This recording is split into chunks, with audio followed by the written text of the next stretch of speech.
Hola y bienvenidos. Hoy vamos a tocar un tema que afecta a literalmente miles de millones de personas en el mundo, según datos que, varias fuentes confirman.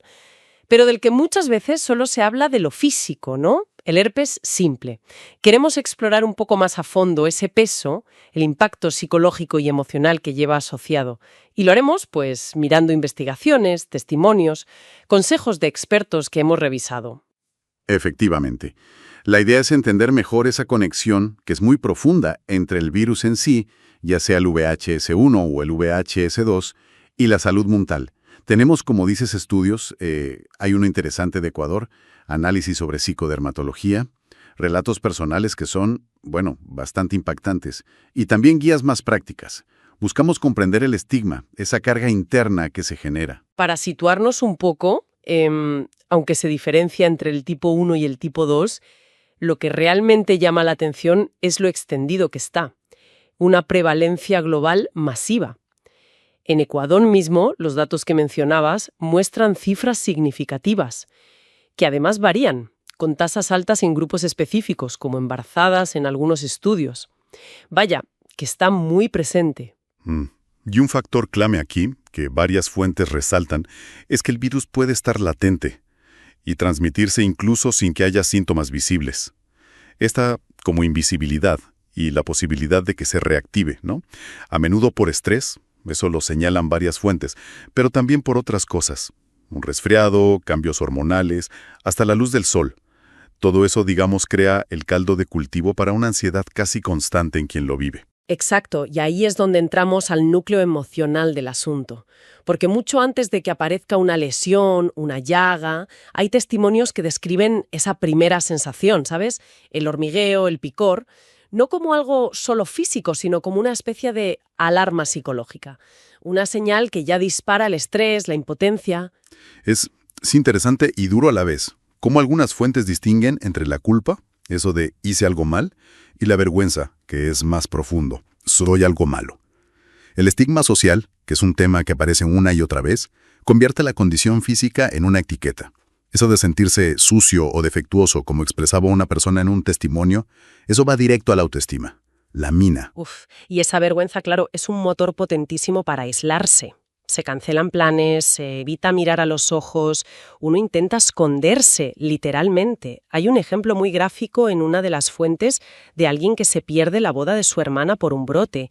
Es un repliegue muy doloroso. Sí, y se crea un círculo vicioso terrible. La vergüenza te lleva a aislarte. Y el aislamiento te hace sentir aún más avergonzado. Exacto. Y por supuesto el impacto en las relaciones íntimas es, brutal. El miedo a transmitirlo, el dilema de cómo decirlo, cuándo decirlo a una pareja nueva, es una fuente de angustia tremenda. La intimidad física, los besos, los abrazos se vuelven algo calculado, lleno de ansiedad. El propio cuerpo se percibe casi como una amenaza. Hay un relato muy fuerte sobre el miedo a besar a la propia hija. Es una carga pesadísima. Y además de todo este peso personal, está el estigma social, que sigue ahí, muy persistente. Pero fíjate, una fuente también apuntaba a algo interesante a nivel más sistémico, ¿no? Que a pesar de afectar a tantísima gente, la investigación para mejores tratamientos o, idealmente, vacunas, pues no parece haber tenido la prioridad que uno esperaría. Sumado a eso, esa misma fuente mencionaba posibles problemas con la precisión de algunas pruebas diagnósticas, sobre todo las de anticuerpos, que a veces dan falsos positivos.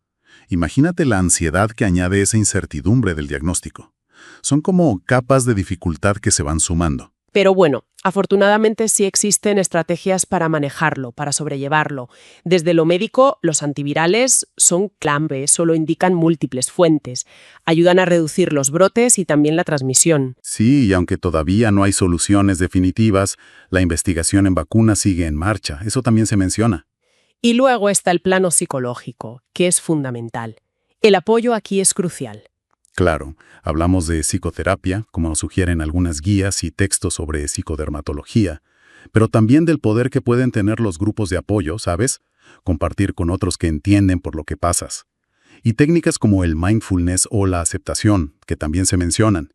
Y la educación, claro, para desmontar mitos, eso es básico. Sí, desmontar mitos es importantísimo. Y no podemos olvidar el estilo de vida. El manejo del estrés, que ya vimos que es un disparador frecuente, dormir bien, una dieta consciente. Algunas fuentes mencionan nutrientes específicos como la lisina, vitamina C, zinc y alimentos que quizás conviene moderar, como los ricos en arginina o el azúcar. Incluso la protección solar, que puede ser un factor. Se convierte en una gestión bastante integral, ¿verdad? Totalmente. Y ya para cerrar ese círculo de estrategias, la comunicación. Hablarlo abierta y honestamente con la pareja. Aunque sea difícil, es un pilar que recomiendan fuentes como Banner Health o Doctoralia, esencial para construir confianza y afrontar la situación juntos sin que el virus acabe dominando la relación. Queda clarísimo entonces que el impacto del herpes simple va muchísimo más allá de la piel. La ansiedad, la vergüenza, el aislamiento son secuelas emocionales profundas, muy reales, y a menudo pues se ven amplificadas por ese estigma social del que hablábamos. Es muy importante validar estos sentimientos, estas experiencias. Sin duda. Y quizás como reflexión final pensando en esa conexión tan potente entre mente y piel que estudia la psicodermatología, ¿qué pasaría si el enfoque para manejar el herpes no solo se centrara en controlar los brotes físicos, sino que priorizara activamente la sanación emocional, la gestión integral del estrés? ¿Podría eso influir quizás en la propia manifestación física del virus, más allá del evidente bienestar psicológico? Es una pregunta que, surge al conectar todos estos puntos que hemos visto en las fuentes. Una pregunta muy interesante para seguir reflexionando.